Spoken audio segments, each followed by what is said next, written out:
Donc j'ai le plaisir d'introduire Madame, notre collègue, le professeur Osset, qui va parler de la place des femmes chirurgiens dans l'armée.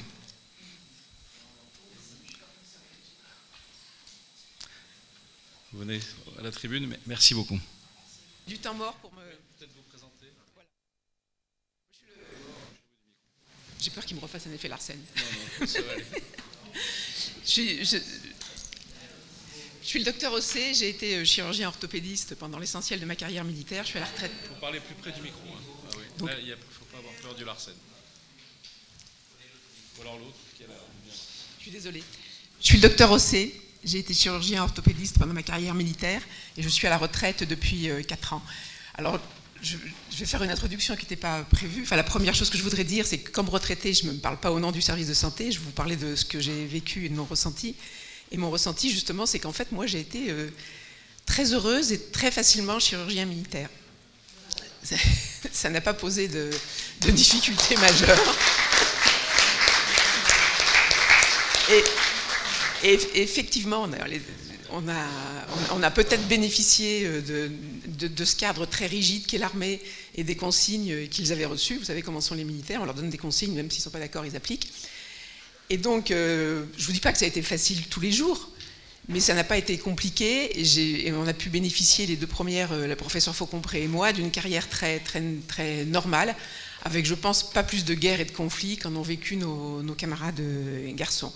Je pense que les choses deviennent peut-être plus compliquées quand les postes deviennent politiques dans l'armée.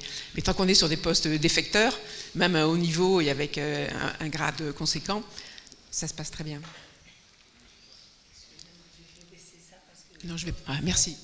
Merci à vous. Donc les femmes chirurgiens militaires peuvent exercer essentiellement dans des hôpitaux militaires qui peuvent être en opération extérieure ou en métropole. Et on s'inscrit dans une histoire que je ne vais pas vous refaire, mais qui est l'histoire de la chirurgie militaire, qui a été inscrite la première fois par Louis XIV et qui est devenue indispensable sous les guerres napoléoniennes, puis toutes les guerres qui ont suivi, l'Indochine, qui a pris beaucoup ses marques pendant la guerre du Vietnam, pendant la guerre du Golfe s'est révélée indispensable et qui depuis continue dans tous les pays occidentaux à suivre les troupes au plus près. On a été marqué par de grands anciens, je ne vais pas refaire leur histoire, et par le général Valérie André, qui a été la première femme médecin général, qui était médecin généraliste, mais pilote d'hélicoptère, et qui a évacué les patients pendant la guerre d'Algérie, et essentiellement la guerre d'Indochine. Mais sans ces grands anciens, le chirurgien féminin militaire n'existerait pas. La féminisation des écoles militaires s'est faite très simplement dans les années 70, et on est passé d'un monde masculin à un monde qui s'est rapidement féminisé, qui s'est féminisé avec une certaine naïveté, et je ne vous ferai pas le tour de nos uniformes, mais quand je suis rentrée à l'école, on m'a donné des escarpins et une jupe droite, dont je ne savais que faire, puisque j'avais 18 ans en 1975, et au fil de l'eau, ils nous ont donné des jupes culottes, des bottes, puis finalement un pantalon et des chaussures à lacets pour qu'on puisse courir plus vite, enfin être plus à l'aise dans la vie, et quand je suis rentrée à l'école, on ne portait pas le sabre, mais on avait un sac à main pour défiler. Et puis ils se sont rendus compte du ridicule de la situation, mais si vous voulez, moi j'ai vécu tout ça en me disant que c'était juste de la naïveté, qu'il n'y avait rien de très grave là-dedans. Et je crois que c'était ça. Aujourd'hui, à Polytechnique, il n'y a que 19-20% de filles par promo, alors que dans les écoles de santé, elles sont plus de 50%. Alors pour être chirurgien ou chirurgienne militaire, il faut avoir 3 vocations et une folie. Il faut aimer la chirurgie, alors je sais, et c'est une vocation. Il faut être capable d'être militaire, être opérationnel, aimer aller sur le terrain, être auprès des forces, et avoir ces qualités particulières qui chez nous sont cultivées dès l'école, que sont la camaraderie et la confiance les uns dans les autres, avec une forte solidarité.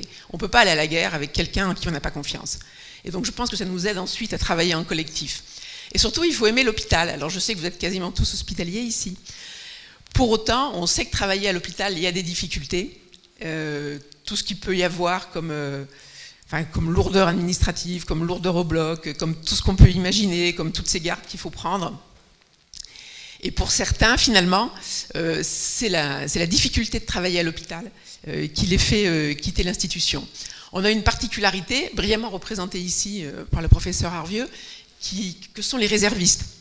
et également les engagés tardifs dans le service de santé des armées, qui contribuent grandement à la fois au contrat opérationnel et souvent à l'enseignement, comme dans le cas du professeur Arvieux. Pour nous, ils sont essentiels. Et je vous disais, la folie qu'il faut avoir, c'est se lancer là-dedans sans savoir si on pourra tout assumer. Parce que aujourd'hui, moi j'ai choisi la chirurgie sous un ancien système, donc j'avais déjà 25-26 ans. Aujourd'hui, les jeunes filles, elles sont encore plus jeunes au moment de l'internat. Et en fait, on choisit ce métier, une espèce de passion, sans savoir comment notre vie résistera aux autres passions, qu'il ne faut quand même pas négliger.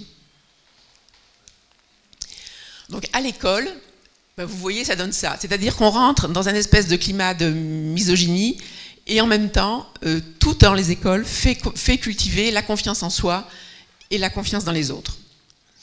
Alors là, je laisserai plus tard Catherine répondre aux questions, puisque c'est elle maintenant qui est spécialiste de la formation des gens avant les départs en OPEX. On a une formation très particulière qui fait que pendant les études de médecine, les jeunes sont formés à la médecine d'urgence davantage et pendant leurs vacances. Ils font des FST en situation de guerre et de catastrophe. Les internes en chirurgie doivent faire au moins un stage sur un théâtre d'opération stabilisé pour voir à quoi ça correspond. Et ensuite, ils bénéficient, ou ils subissent, cette formation de CACHIRMEX qui les amène à ce qui était l'ancienne chirurgie générale et l'ancienne traumatologie, modernisée par tout ce qu'on sait aujourd'hui du damage control. Et on est également formé aux aspects militaires de notre métier. Là, c'est mon équipe, enfin, mon IBOD et moi, un jour d'alerte où on s'est retrouvés brutalement habillés en guerrier et vivre en guerrier. Et le travail en multinational. Là-haut, c'est l'hôpital de Kaboul que j'ai eu la chance de commander. Et où j'avais une équipe avec, sur la photo, portugais, allemand, bulgare et français. Et donc, il faut être capable de travailler avec tout le monde et de faire avancer tout le monde quand ça devient compliqué. En particulier, pour revenir à ces fêtes-là, ce qui est très difficile en multinational et avec des gens qui ont des expériences différentes, c'est de faire adhérer au triage, qui est une notion de chirurgie de guerre et il faut en avoir l'habitude et l'expérience. C'est quelques photos de l'évolution des antennes chirurgicales. Quand j'ai commencé, elles étaient en caisse et étaient capables d'aller partout. Donc on devait rentrer dans les avions, dans les hélicoptères et en 2 heures, on devait monter un hôpital de campagne sous tente avec un matériel rudimentaire. Vous en voyez ici une tente et son service d'hospitalisation en haut. À droite, c'est l'hospitalisation à l'hôpital de Kaboul, qui là était un hôpital comme un hôpital de référence classique. Et en haut, c'est la nouvelle antenne chirurgicale qui a quasiment tout le matériel moderne. Et là, c'est une jeune femme chirurgien qui m'a envoyé des photos de sa dernière mission. Notre activité, quel que soit le cadre, que ce soit un bel hôpital ou une tente, elle est centrée sur la chirurgie d'urgence. Moi, j'étais orthopédiste, donc je vous ai mis quelques photos d'orthopédie. Voilà, sachant qu'il y avait des jeunes, je ne vais pas montrer plus de choses que ça. Donc quand j'étais petite, ça se voit assez vite, j'ai très peu joué à la poupée et j'avais la chance d'avoir déjà un mécano. Donc du coup, ça m'a bien préparé à la traumatologie militaire.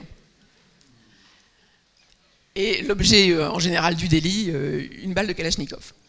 Donc voilà, et donc après il y a toutes les décisions qu'il faut prendre. Je vous dirais qu'en orthopédie, en traumato, on part, on stabilise, en viscéral, on répare ce qu'on peut, et ensuite ça devient plus compliqué quand on a peu de moyens sur les organes profonds. L'aide aux populations est une activité essentielle pour nous tous, elle nous permet de travailler partout, d'avoir un lien, et en même temps, elle a ce danger vrai, c'est qu'on peut trop s'attacher, on peut trop prendre ça à cœur, on peut trop y mettre de nous-mêmes, et peut-être trop consommer de matériel aussi, parce qu'un des inconvénients de la chirurgie militaire, c'est qu'on a tout le temps ça en tête. Qu'est-ce qui me reste comme sang? Est-ce que j'ai du sang pour tenir jusqu'au prochain avion? Est-ce que j'ai assez de matériel? Et même, qu'est-ce qui me reste comme fixateur externe? Et donc, on est quand même amené à gérer notre aide aux populations en fonction de ces données. Et comme le thème était quand même les femmes qui travaillent dans la chirurgie, j'ai voulu mettre Juliette, IBOD au bloc opératoire de l'hôpital de campagne de Djamena depuis plus de 25 ans, qui nous connaît tous et qui nous a tous vus passer. Sans Juliette, le chirurgien militaire ne serait rien. Alors les difficultés spécifiques aux femmes. En fait, c'est vraiment les difficultés que peuvent rencontrer les hommes, c'est-à-dire en première approche. C'est-à-dire la difficulté de concilier cette vie professionnelle très exigeante, la vie de chirurgien, l'hôpital, la formation compliquée qui va avec, la période des opérations extérieures, puisque les jeunes partent en opération extérieure de façon obligée plusieurs fois dans l'année, les 3 premières années après leur spécialité.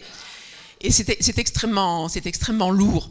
Les besoins des armées sont conséquents, ils sont quasiment toujours accompagnés d'un hôpital de campagne. C'est là que de nouveau l'appui de nos camarades réservistes devient absolument essentiel pour qu'on puisse remplir cette mission. La difficulté, j'ai dû vous mettre quelques difficultés, mais la vraie difficulté pour les jeunes femmes, pour moi, de ce que j'entends et de ce que j'ai pu ressentir, c'est le sujet de la maternité. C'est-à-dire, comme je vous le disais, les autres passions arrivent dans la vie. Il y a l'envie d'enfant, la nécessité, le besoin. Et comment on peut gérer ça au mieux des intérêts, entre guillemets, de la collectivité? Comment on peut avoir la chance d'être mère? Comment on peut avoir la chance d'organiser ça? Comment on peut continuer à travailler? Parce que c'est aussi une passion. Et donc, cet équilibre-là, il est plus difficile à trouver. Je pense que tout le reste, ça n'a rien de spécifique. Et cet équilibre, ce besoin d'enfant, cet équilibre-là, il rejoint le désir de progression professionnelle. C'est-à-dire que quand vous avez 33, 36 ans, vous avez fait votre temps d'antenne chirurgicale, vous avez envie de progresser professionnellement, de vous réinscrire dans les sociétés savantes, de participer davantage à la vie intellectuelle de votre spécialité, vous avez envie d'avoir des enfants et de vous en occuper, et vous vous dites, ce serait bien si je passais des concours, parce qu'après tout, j'en ai envie, je le mérite, je pourrais, enfin, tout ce qui peut se dire. Et c'est trouver la place, trouver le temps de comment on fait. Aujourd'hui, il y a de nombreuses femmes qui sont professeurs agrégées dans les spécialités chirurgicales du service de santé des armées. Il y en a en ophtalmo, en ORL, il y en a eu en chirurgie viscérale, il n'y en a pas encore eu en orthopédie. Le titulaire de chaire de chirurgie du service de santé des armées est un chirurgien viscéraliste. Ça aurait pu être un ophtalmo. Et donc toute la difficulté, je pense, elle est là. Ce n'est pas une affaire de plafond de verre. Parce que ce que je voulais vous dire, et que je vais vous dire, c'est qu'en fait, dans l'institution, on est très supporté, puisqu'on a une progression de grade qui ne tient pas compte, bien heureusement, du sexe. On a des décorations, comme nos camarades garçons, exactement de la même façon, en fonction des mêmes choses, puisque vous savez que maintenant, Excel est merveilleux et fait des tableaux pour tout. Donc, en fait, ce grade et la structure nous protège. C'est-à-dire qu'on est une femme de tel âge, de tel grade, avec tel nombre d'opérations extérieures. Quand vous regardez les militaires en treillis, vous voyez bien qu'ils ont leur décoration, et sur ces décorations, on voit ce qu'ils ont fait comme opération extérieure. Donc en fait, la femme se positionne immédiatement avec ce qu'elle est, avec son passé, et elle n'a pas ce sujet-là. Mais il y a le gap d'après. Comment, tout à fait ce que vous disiez sur les MCU, c'est comment arriver à 40-45 ans, on fait le choix supplémentaire, on fait un gap de plus et retrouver l'envie. Les garçons n'ont pas cette espèce de perte de temps. Bien sûr, ils font leur temps en antenne, bien sûr, ils sont très pris. Les nouveaux pères, aujourd'hui, participent pleinement à la vie de famille, comme vous le savez. Et donc, on ne peut pas dire que ce soit la situation que la première génération de filles a connue. Malgré tout, on sent que ce n'est pas un plafond de verre qui est défini par l'institution, c'est un plafond de verre qui est défini par cette espèce de réalité et les blocages que les femmes peuvent se mettre. Dans des spécialités chez nous qui sont plus tournées vers la recherche, eh bien, il y a beaucoup plus de femmes professeurs agrégées et il y a beaucoup plus de femmes qui ont pris des postes de direction. Alors, vous voyez que finalement, aujourd'hui, sur 28 femmes avec un DES, chirurgiens d'active, correspondent à 130% pour 133 postes. Il y a 11 engagés tardifs sur 21. Les engagés tardifs sont des gens qui rentrent dans l'armée études faites, et la moitié sont des filles, et je me suis permise de leur poser quelques questions sur leur ressenti, et sans vouloir faire de la pub pour mon ancienne institution, elles sont plutôt contentes et trouvent que ces brimades qu'elles ont entendues, elles ne les retrouvent pas dans le secteur militaire. Je pense toujours à cause de ce cadre et cette volonté qui est donnée, il faut le dire aussi, c'est une volonté politique donnée au plus haut niveau par nos ministres quand elles ont été féminines. Mais je crois qu'elles se sentent bien chez nous. Il y a aussi quelque chose, c'est que dans l'armée, on a une date de péremption qui est assez jeune, et donc du coup, il n'y a pas de vieux chef de service, entre guillemets, à l'ancienne. Paul Balandreau, qui doit être un des chefs de service de chirurgie viscérale le plus ancien. Et donc les bascules générationnelles se font peut-être plus facilement. Mais pour corriger ce que je viens de dire, moi j'ai eu la chance d'être formé à Bordeaux par le professeur Honton, qui était donc un monsieur déjà proche de la retraite quand j'ai été formé. Il n'a jamais eu de réflexion misogyne à mon égard. Donc à ceci près, des plaisanteries raveleuses qu'on faisait au bloc opératoire, mais qui étaient toujours très, très dignes malgré tout. Donc, et je voulais ajouter également que pour ma génération, qui est la première génération, puisque je suis la deuxième promotion de filles à l'école de Bordeaux, j'ai toujours été soutenue, souvent été soutenue. Et quand j'ai été soutenue, c'était forcément par des hommes. Et donc, en fait, j'ai rencontré certains m'ont dit des choses, mais que je n'ai pas entendues, parce que tellement d'autres m'ont soutenu et aidé, que j'avais pas le temps d'entendre le reste. Donc je crois qu'il y a une bascule de la société qui se fait, et que aujourd'hui, pour une femme, le problème, c'est pas un problème, mais la place de la maternité dans la chronologie d'une carrière reste quand même un sujet important. Je voulais finir pour montrer que les femmes ont toute leur place. Il s'agit d'une jeune chirurgien féminin qui s'est engagé récemment, chirurgien thoracique, et qui a sauvé un jeune Tchadien. Et vous voyez que j'ai pris le tweet in extenso, parce que c'est un tweet du ministère des Armées, et je trouve qu'il est bien fait au sens où il met en avant la personne, mais n'en rajoute pas trop sur sa féminité ou sa féminitude, comme quelquefois on peut le trouver. Il se trouve que voilà, cette jeune femme a fait quelque chose, et le ministère des Armées le met en avant. Donc, pour nous, aujourd'hui, ça n'a pas été si compliqué. J'ai demandé à l'école de santé, aujourd'hui les postes de chirurgie sont quelquefois choisis, certaines années 60% par des filles, d'autres fois à 0. C'est juste l'histoire des promotions et le nombre des postes qui arrivent. Et c'est vrai que chez nous, l'ophtalmologie et l'ORL sont devenus très, très féminisés. L'ortho est assez peu, viscéral, thoracique, vasculaire, de plus en plus. Et pourtant, ce sont des spécialités très exigeantes en temps et en énergie, puisque l'orthopédie, quelqu'un a levé le mythe tout à l'heure, mais c'est rarement un problème de force. Je vous remercie.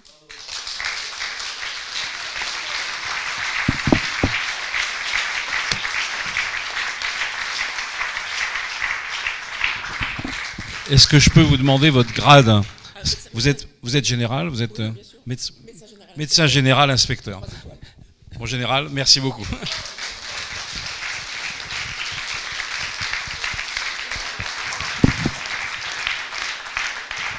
Vous voyez, elles le peuvent.